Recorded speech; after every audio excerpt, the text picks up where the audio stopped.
Hello, folks. Welcome to Kudlow. I'm Larry Kudlow. So much has been written in the past month or so on how the Republican Party is blowing the midterm elections, especially the Senate. Now, one key point here. Never, absolutely never believe what the mainstream media and their liberal pollsters tell you. Never. Second point, the Washington Post, New York Times, MSNBC, etc. crowd is arguing that the Biden Democrats are going to do better because of the brilliant legislation recently passed. Please do not believe this either.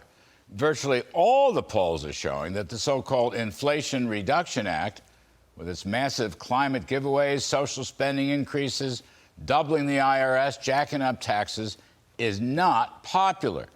People understand that more spending equals higher, not lower inflation. And it's the working folks of the middle class that are going to have to pay the higher taxes in that bill. Plus, Biden's vote-buying student loan cancellation is enormously unpopular. It could cost as much as $1 trillion. And again, it's working folks who are going to pay for the elites, and that's all going to happen very fast. And additionally, the $300 billion semiconductor corporate welfare giveaway to Silicon Valley elites, also unpopular. Now, that said, I do agree that the GOP should have a stronger, more focused future agenda message, especially for the Senate. I agree. In other words, my friend Senator Rick Scott is right, and my friend Mitch McConnell could be doing a lot better. Now, GOP tech guru Peter Thiel is undoubtedly right that Republicans should have a more positive agenda-based message on a broad-based economic growth package that benefits all Americans. Senator Scott is right to develop his 12-point plan. Newt Gingrich also right that the GOP should focus on key issues rather than the 2024 presidential election. My dear friend Kellyanne Conway, who knows a lot more about political strategy than I do, she's going to be here with us in just a moment to straighten this whole thing out. But for my part, on the issues, let's not make this any harder than it needs to be. Inflation, food prices, gas and electricity, recession, crime, open borders and fentanyl, and parental choice in the schools would be a nice, clear, 5-point issues plan where the GOP can criticize Biden and propose their own straightforward solutions. Not hard.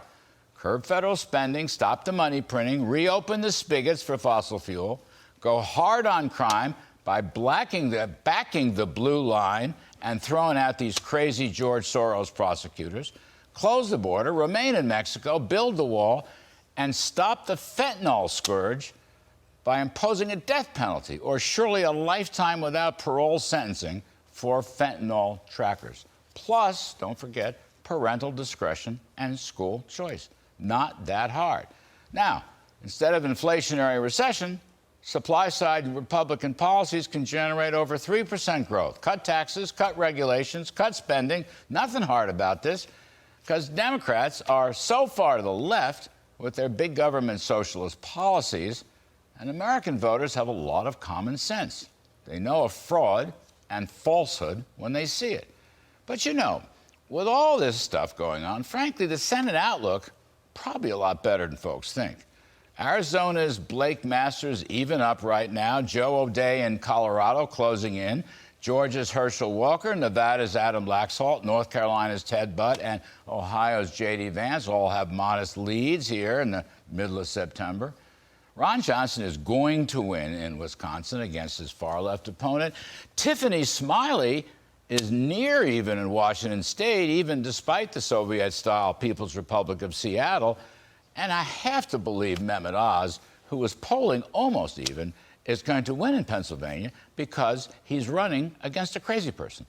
By the way, I'm thinking a sleeper upset with my pal Leora Levy in Connecticut. And Lee Zeldin is going to win in New York State because folks know he is their last hope for survival. So, whatever adjustments may be helpful in the next 8 weeks, I think the GOP Senate outlook pretty good.